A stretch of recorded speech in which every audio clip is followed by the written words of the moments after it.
This video is brought to you by my patrons on Patreon. Thank you so much for your generous support in funding this channel and keeping it up and running. Hey everybody, before we jump into the video, I want to do a quick reminder to let you guys know that I am doing a giveaway. If you want to win one of these 15 cards on Magic Online, make sure you go down to the description. You'll see a link how to enter in. Click that link and just write a comment with which card you hope to win in the giveaway. Once you do that, you'll be entered in, and I will try as much as possible to get everybody the card that they want if they happen to win. But I will be waiting until I get 30 people who have entered, and then I'll be doing the giveaway on an episode of the Blood Hall. So with that reminder out of the way, let's go ahead and jump into the video.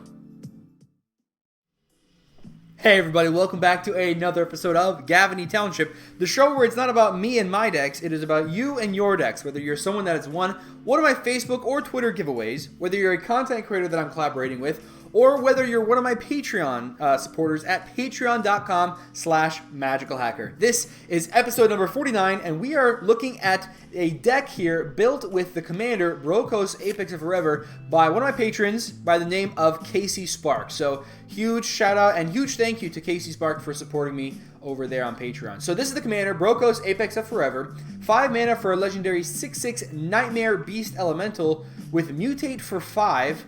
That says if you cast this spell for its mutate cost, put an over or under target non-human creature you own. They mutate into the creature on top, plus all abilities from under it.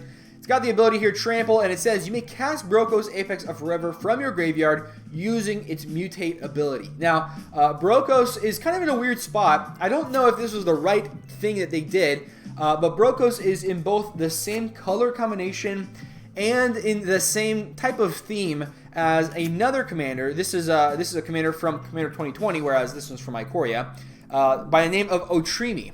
And so when I was looking at Desolate Lighthouse episodes to do for the cards that were previewed from Ikoria and from Commander 2020, that was one of the first ones that I saw was Brokkos. Brokkos, I saw this and I was like, oh man, this would be fantastic for a Voltron-based deck. It's a 6/6 trample. You can mutate it for 5. I mean, you're not going to use the other ability here, but that's because you're going to try to make it indestructible where you don't need to use the ability. If you can't make it indestructible, at least you'll put something with totem armor onto it, and so now you've got it basically indestructible in that sense. But then I looked at Otrimi, because this was relatively around the same time. Pretty much the same thing, also a 6/6 trample with mutate.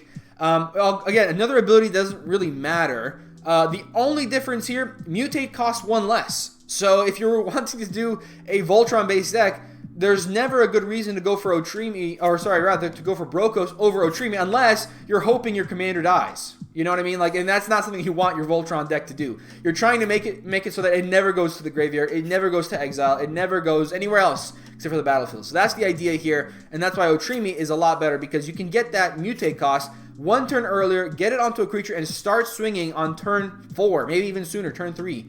So you can do a lot of really, really cool things with Otrimi. So the question then becomes, well, where does Brokkos fit? Like, what would you want to do with this that Otrimi can't do? Obviously, Otrimi could also do like a mutate-based deck, but what type of deck would you want to mutate Brokkos on, but you wouldn't want, you would be okay with it going to the graveyard over and over, right? Whereas Otrimi doing Voltron, you don't want to do that. And there is exactly one strategy that works out in that way. Brokkos is better than Otrimi if you're going to be doing, get ready for it.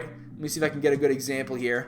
You're going to be doing stuff like infect. So if you got an infect deck, Brokkos will be pretty great here. And that's what Casey Spark has decided to do, to go for an infect deck. So let's go ahead and just as we always do for every episode of a Deck Doctor, let's go ahead and break down the deck into all the different categories, and we'll take a look at everything, every card in the deck and what the purpose is, and then from there we can start making some of our decisions. So starting off here with the first card, we've got a way to get some unblockability. Looks like Distortion Strike does the same thing. Yep. We've got Slip Through Space, some more unblockability, which is fantastic. We got Phyrexian Reclamation for some recursion. Same thing with the Reanimate. Tainted Strike here, I'm going to go ahead and put that into its own category of like Infect Giving. There are a couple of ways to give Infect. And so that can work if you want to just hard cast out Brokkos, attack, somebody doesn't block, and then you can, use the Tainted Strike. That can put 7 Infect counters or 7 poison counters on somebody right away. Unearth, I like that again for the recursion. We've got some tutors in here as well. Virulent Wound. This one kind of counts like spot removal. It's very small though. It's a very small type of spot removal. We've got some ramp as well from Bird's Paradise. Some infect creatures. We'll go ahead and open up a new category for that. Glistener Elf. Nature's claim some more spot removal. Deathrite Shaman. This is an interesting one. You can use it to gain life, make opponents lose life, or produce mana. I'm not sure exactly where to put this. Now, we do have a couple of fetch lands in here, like Prismatic Vista, and we're seeing other ones here. Give me a second. Misty Rainforest, Marsh Flats. So we do have a couple of fetch lands for that. So in a way, this kind of counts like ramp. It's a little bit, a little hard to imagine using that for ramp every game, but you can use it every now and then, so I think that's pretty good. We got some more infect creatures, some ramp here as well. Haste enabling, I think, is a very powerful thing for infect. Yeah, after having built my Simic infect deck, I realized haste is probably one of the most powerful aspects of an infect deck. Now, if you're going with Brokkos, the haste might not matter quite so much because you're getting down that infect creature. It has to go a full turn rotation anyways, so that you can mutate the Brokkos onto it and then attack. If you had Lightning Greaves, yes, technically you'd be giving it haste, but the mutate would make it so that you can't target it anymore. So you'd have to first target it with the mutate and then give it haste. So yeah, maybe okay here for Lightning Greaves, but obviously not perfect in every situation. Let's go ahead and put another infect creature here, some more ramp. Assassin's Trophy, that's certainly some spot removal here. Sylvan Library, I guess this kind of counts as card draw, so that's not too bad. Some more ramp here. We got ramp here as well. Now we've got Heroic Intervention. That's a pretty good card for protecting our pieces. So I want to go ahead and put that into its own category here. We got Farseek, another piece of ramp. Blight Mamba, Plague Stinger, some more infect creatures. We've got Knight's Whisper for card draw, again with like that Sylvan Library. We've got Go for the Throat for spot removal. Flencermite, I believe this is infect, right? Yep, it's got infect and lifelink, which is kind of cool. I don't know how useful that is, but certainly an option that we can use. Let's go ahead and put the counter spells with the spot removal. They kind of fit the same idea. You're using one card to answer another card. Now we've got some Proliferate here. I think that's another card I want to put into its own category. We'll go ahead and make a category here for Proliferate. Yeah, because Proliferate, one of those very unique aspects of having a infect-based deck, you can use Proliferate to kill your opponents even after you've already seen them do a lot of stuff that allows them to maybe protect themselves against attackers. But then you get down a Proliferate effect, you can Proliferate them, and they can lose that way. Cyclonic Rift here as a board wipe. We've got Life and Death, which is another aspect of recursion, so that's pretty good. I like making this a little bigger. This is one of those other cards. I think I've got the other version, don't I? No, I guess I have this one. Anyways, we got Viridian Corruptors, another aspect of some infect. Now, I know when I built infect, I was always wondering, do I go for having these smaller creatures and then trying to pump them up with stuff like Invigorate? Or do I use big creatures and then just try to last until the end game to win that way? I don't know. It's kind of been there's different ways to build it. This is certainly built more along the lines of a modern infect deck where you're putting down these small infect creatures and then pumping them to win. To me, in my mind, that's not as reliable as going for the bigger infect creatures, waiting until the late game, trying to stay under the radar, and then getting all these big infect creatures and just one-shotting opponents, multiple opponents in the same turn. That's the idea here. Evolution Stage certainly counts as some more Proliferate. Beast Within is spot removal, so that's exactly what I would do. I'd be going for it that way. But you know what? Maybe this is the better idea to use because we've got Brokkos. We can get it down on turn 5. So we can get down one of these infect creatures before that. Turn 5, we've got Brokkos. We can swing for 6 trample damage on turn 5 with infect. We might not even need the Invigorate quite so often. But for right now, I think it's good to have that. It's good that we have it in here. Phyrexian Crusader is another fantastic option. We've got just a few board wipes in here. I don't see too much of an issue with going fewer in number of cards. Return up to 2 target creature cards with total convertible cost from your graveyard. Okay, so this is more recursion. So yeah, I don't see too much of a problem of going low in board wipes since we're playing such a creature-heavy and creature-based deck. But at the same time, I think it's also pretty cool to have a couple more board wipes just in case you need it. Some more spot removal here with Imprison in the Moon. Yeah, I would definitely say Casey and I, we both see eye to eye when it comes to spot removal. They're definitely running a lot more than I am. And so maybe because of that, we'll put the mana drain and the counter spell over in the protection slot here with the lightning greaves and the heroic intervention. But yeah, when it comes to this type of stuff, let's put the virulent wound over here too. Yeah, we're definitely, having 4 instants and then a couple of ways to maybe deal with some planeswalkers or commanders that are pretty essential to decks. That's always pretty good too. Guild Pact Informant, this is Proliferate. Okay, we'll go ahead and put that in the Proliferate section. Same thing with the Flux Channeler. Okay. And the Fierce Guardianship, having some protection there too. Not bad at all. We'll put some more Infect. Yeah, there's a lot of Infect creatures in this deck, which is probably pretty important, I would say. It's tough to say, really. Sometimes you don't want to go too heavy on the Infect because you want to be able to use those Infect creatures to win, and that takes up a lot of the deck. But at the same time, there's plenty of things you can use to make the Infect creatures good that you can still use a lot of card draw as well. So when we're looking at these cards, basically we're just going to be looking to see what each one does and putting them into the right category. There's a lot of Proliferate in here, for sure. And, some of this not as great. Like Rolesk, it's nice you can get a Flying Trampler and, you can even mutate onto it, which is pretty thematic since it is already a mutant. And so you can then have a 6/6 Flying Trample, but at the end of the day, there's probably better options for Proliferate, and there's other options I would like to see in this deck, so I'm going to definitely be in that aspect, trying to make the deck better. We've got another way to give Infect to other creatures here with the Corrupted Conscience. Not too bad, because it also lets us steal something, too.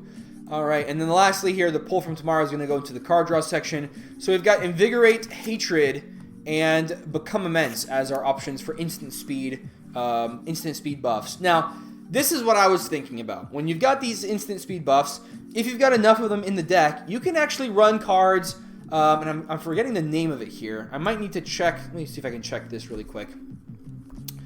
Becomes target, so become target, draw. Let me see if I can find it this way. There's a couple of options here. That's something else. Yeah, this is not what I'm looking for. I mean, there's other cards here that kind of work, but this is not what I'm looking for. Let me see here. Let's just find this. We're gonna look for things that say target, and we're gonna look for things that say draw. See what we can find. I know it's a permanent. Actually, I know it's an enchantment. I can just say that here. It's an enchantment. And let me see if I can find this card. It's so rough when there's like a card you've got in your mind, you can't remember the name of it here. Here it is, Season of Growth. Whenever you cast a spell that targets a creature you control, draw a card. So if we have effects like this, then we can play a bunch of buffs in the deck and be fine with it. Technically, yes, we're going down in card advantage, but with Season of Growth, we are actually okay, because now with the Season of Growth, we can use that, draw cards to replace them, and be happy. There's not a whole lot of effects like this, though. That's the problem. Let me see if I can find something that says whenever as well. Usually that's the way that you want to trigger it. Is you want it to be like a whenever effect. So let's see here. This is whenever you cast an artifact spell. This is from an opponent's spell. Whenever you draw a card. Whenever somebody does something to you. Okay. Yeah, not much else that I can see. There might be a couple of other cards like Season of Growth, but yeah, I can't find any right now. So if you wanted to go with a Season of Growth base for the deck, then you can definitely run a bunch of these style effects. In this deck, this is not too bad. We've got Hatred, which is good. Even if you want to just buff up somebody else's, commander, you can do that as well. Your life might not be too, super important, so that's okay to use. Invigorate's basically free here, and then Become Immense is 1 mana most of the time, and for +6/+6, that's pretty good. So I like having a little bit of that buff here. There's something to be said about going for things that can permanently buff those creatures, but if this is what Casey Spark's really into, then that's fine. However, with this section right here, I'm not super into. You can use the 1 mana, unblockability spells. You can get around what people are trying to do, but would you rather go for that, or would you rather have like an aura that gives the unblockability? So let's say we look for it this way. We're looking for things, we can even look for things that are auras or equipment. So why don't we do that? Or equipment. And say like can't be blocked or something along those lines. Can't be blocked. Or we can even say like land walk. I'm sure there's plenty of land walks out there. I don't know if you have to do it as one word or not, so I'll just put that between them. What else can we do? We could do fear, right? Fear is not bad. Intimidate. Those are also pretty good. Although Fear, I think, is better, right, than Intimidate, because you can block with a blue or a green creature. Let's not use the Intimidate. I think that's not going to be as good. Horsemanship, though, I like. Horsemanship. And that one, there's riding the Delu horse. I'm going to go ahead and put that in here, because I don't think that's... You'll see what I mean here. You'll see what I mean. Riding the Delu horse is kind of a weird card. We've got Can't Be Blocked, Land Walk, Fear, Horsemanship. Flying's fine, but, I don't want to be doing that because we already have a lot of flying on our infect creatures anyways, so looking for something better than flying. Flying, Landwalk I like. Fear is good too. Horsemanship, what else is there? Skulk is probably not that great because you have to have a small creature for a Skulk to be very effective to get around blockers. You've got Trample. That's pretty much it, I think, right? I can't think of anything else. Oh, Shadow. There's one more Shadow. Yeah, there's a lot of mechanics that are built this way. We're going to go and put in Shadow here as well. I'm trying to speak at the same time. All right, so we want to make sure, though, that we are finding stuff that's legal in EDH and things that are in our color combination.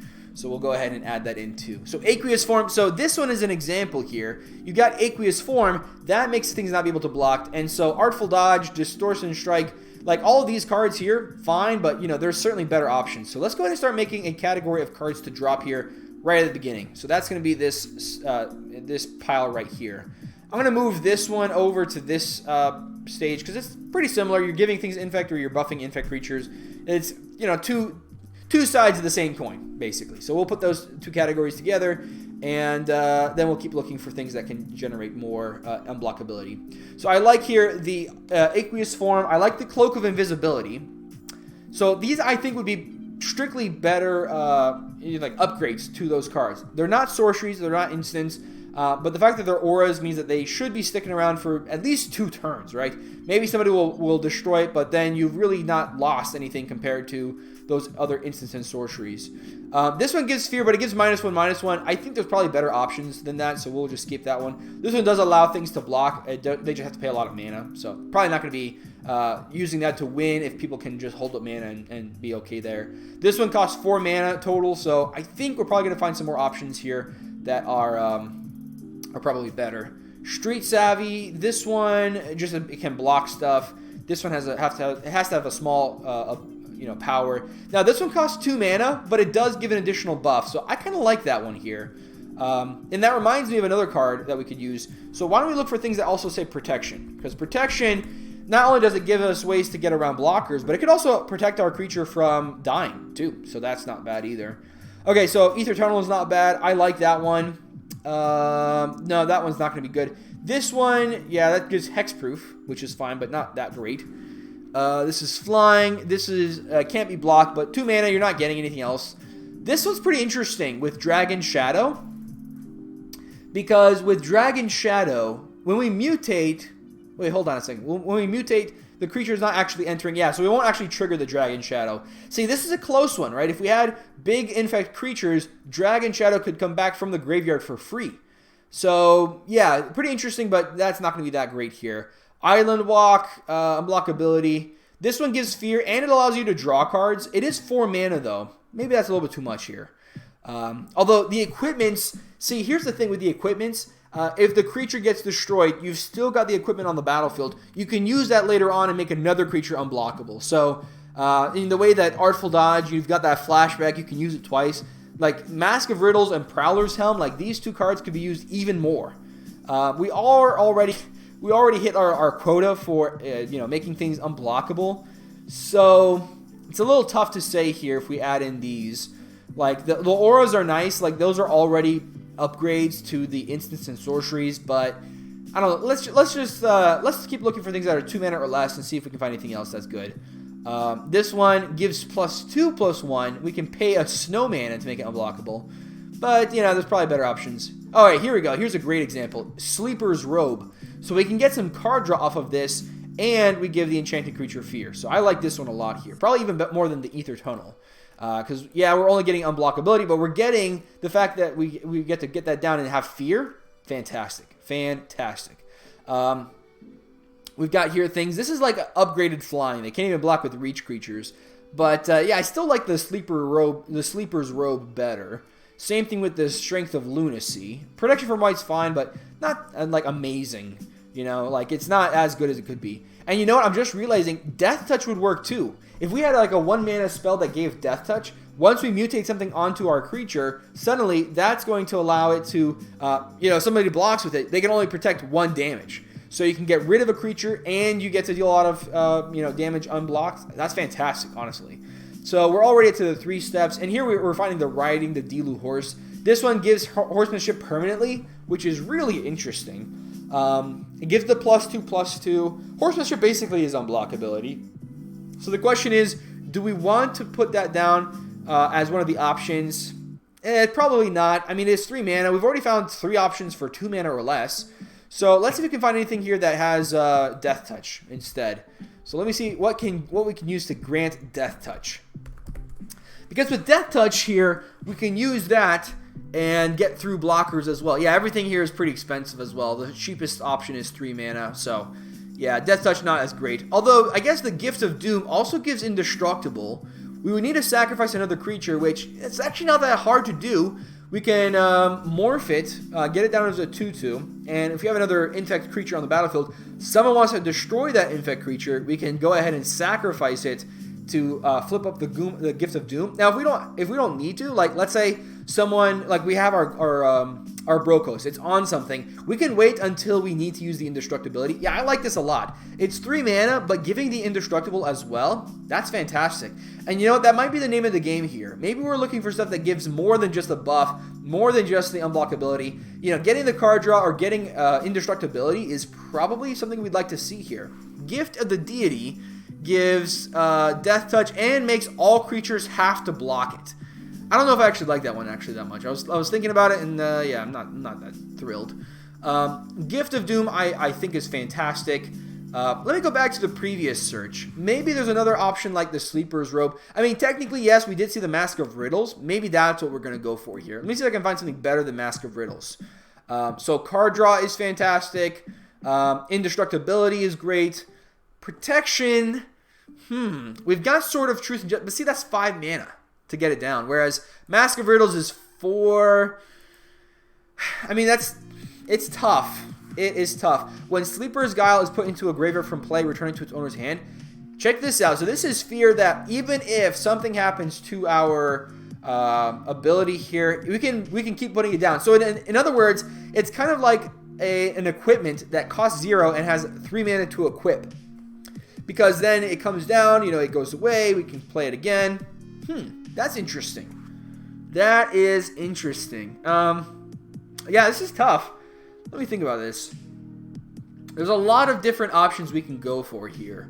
So let me think about this. Brokkos is going to be 6 power. So if we can find something that does like +4 or double strike or something, like even double strike, you know, like that would be enough to make the creatures be really good. Hydra's Growth. This just doubles the counters on it, so that's not that great. Inquisitor's Flail, though, is pretty interesting. It doesn't actually give double strike, but it doubles damage that would be dealt.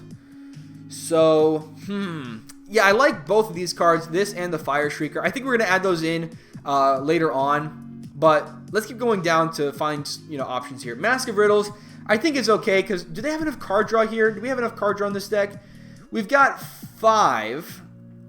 Probably too low. Yeah, you know what? I feel happy with this. We can add in a little bit more card draw at the same time. So we're going to drop these 3 and add in Mask of Riddles, Sleeper's Robe, and also the, what was the last card?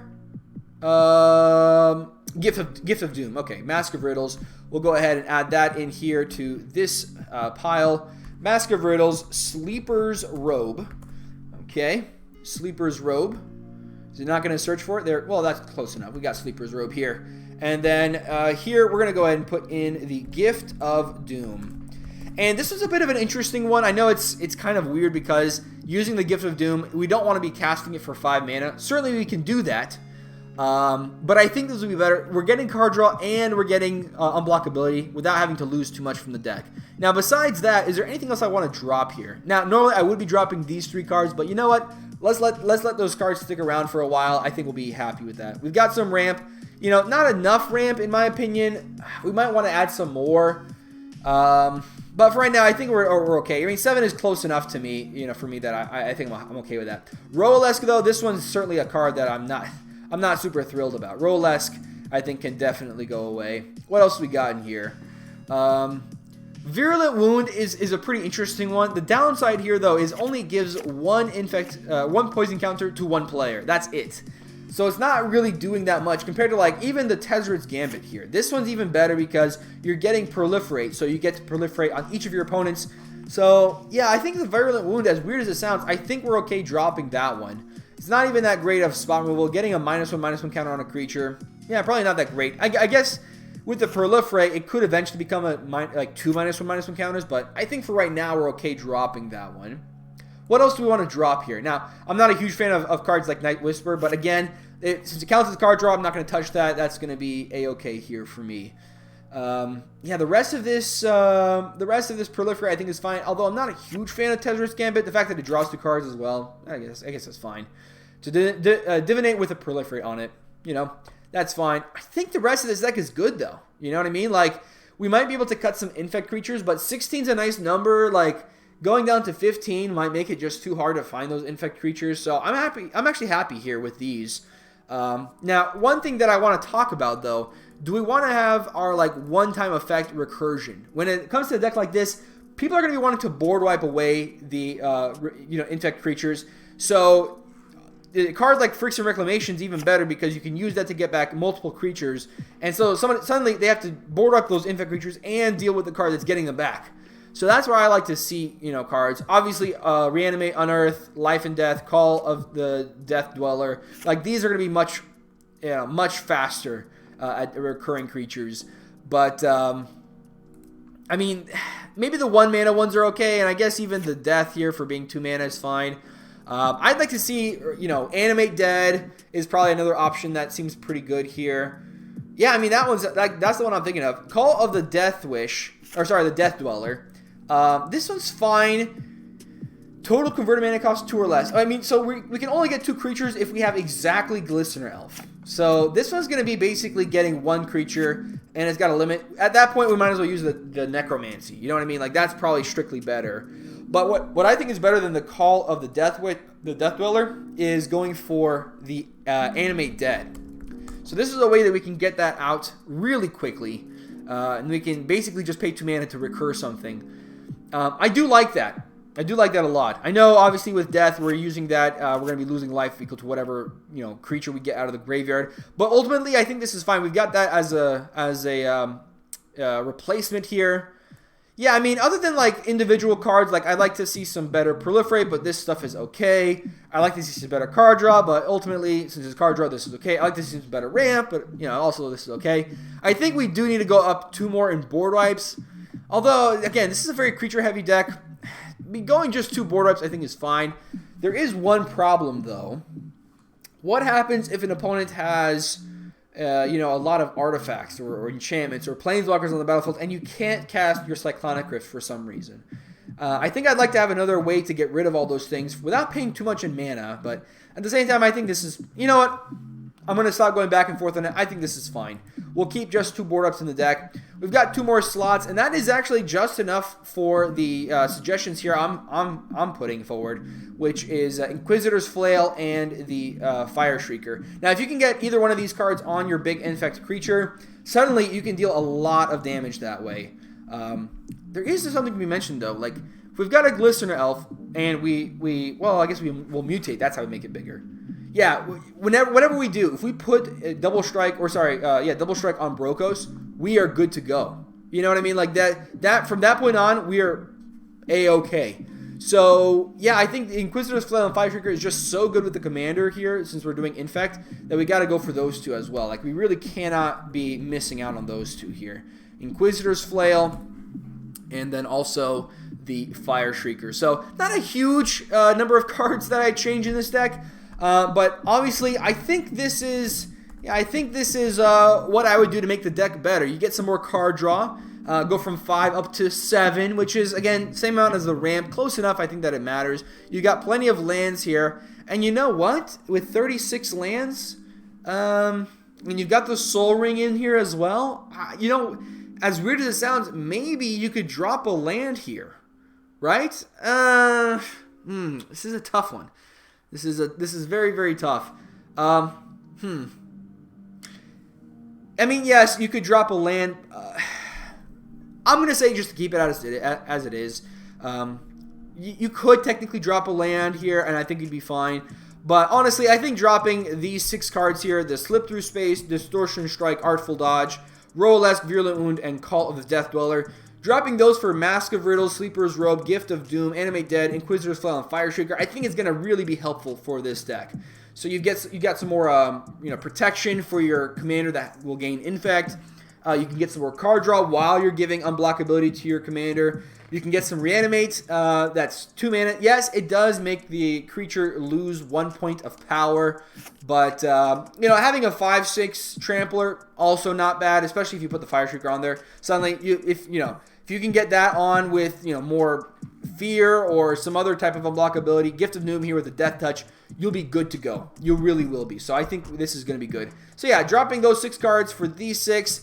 That's what I would do to change this deck up. I think that would make it pretty good. You could also, in some world, drop these 3 cards, Casey. It makes it tougher because now you can't really surprise win as much. And you'd want to definitely put more cards in here that would allow you to win more often. And that's tough to say what that would be. Maybe some more ways to give unblockability, like the Riding the Delu Horse and those 2 other cards that we talked about, the 1-drops. Like, maybe those are going to be good to include here as well. I don't know. It's really up to you. I feel like these cards are just so good in general that, yeah, it makes sense here including them. You know what I mean? Like, it's not weird to include those here. But that's pretty much it for this deck. Yeah, I can't really see anything else I'd like to change. It's just these 6. And, most of these cards are not, like, horrible. I mean, maybe the Royalesque. Sorry, Royalesque.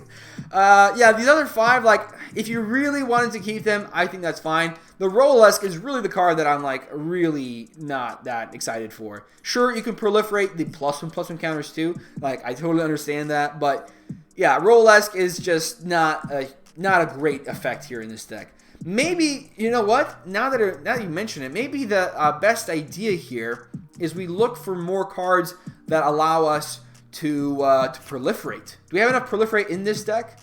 I mean, yeah, we've already got 6 options for proliferating. That's pretty good. You know what? There's the Sword of... What was it? The Sword of... what was it? Sword of War and Peace? No, it wasn't Sword of War and Peace. It was a different sword. What was it? Sword of Truth and Justice. There we go. Sword of Truth and Justice.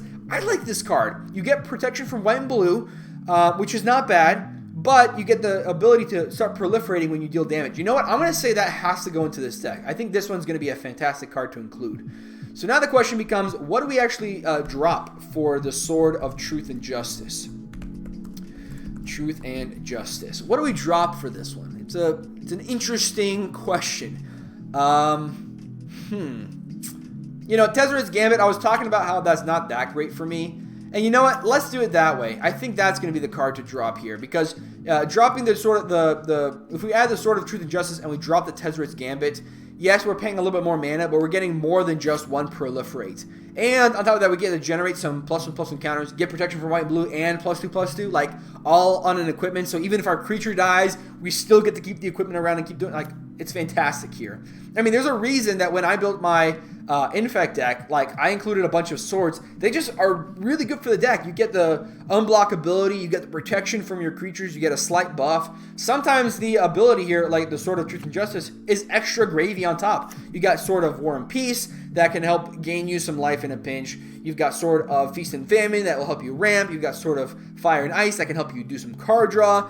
You've got, what else is there? There's Sword of Sinew and Steel, which can deal with artifacts or planeswalkers. Like, there's so many good swords here. Honestly, when I'm building Infect, I think that's what I tend to go for first, is like just jam all these swords in there because they work so well with such a specific strategy like Infect. So, yeah, I think, you know what? Looking at this, I'm a lot happier here. We're dropping these 7 cards to add in these 7 cards. I think that will make the deck a little bit better. Now, you can definitely see here we're going up in the CMC. We're dropping 4 1-drops, 2 3-drops, and a 5-drop to add in. Let's take a look here. We're adding in 3 2-drops, actually 4 2-drops. So 4 2-drops, 2 3-drops, and a 5-drop. So yeah, this part right here, CMC is equal. We're going from 4 1-drops to 4 2-drops. So that's certainly a little bit of an increase, but not too much, right? I think overall, this is going to be fine, Casey. So hopefully that helps out this deck, making it a little bit better. And hopefully it helps you out. So thank you so much for joining me for this episode of a Deck Doctor Patreon perk of Gavony Township. I had a lot of fun taking a look at this infect deck and making a few tweaks here and there. Hopefully you had a lot of fun watching it. Thank you again to Casey Spark. Big shout out to you. You're awesome. Thank you to all my patrons who support me at patreon.com/magicalhacker. And I will see you guys next time. Stay awesome, everybody.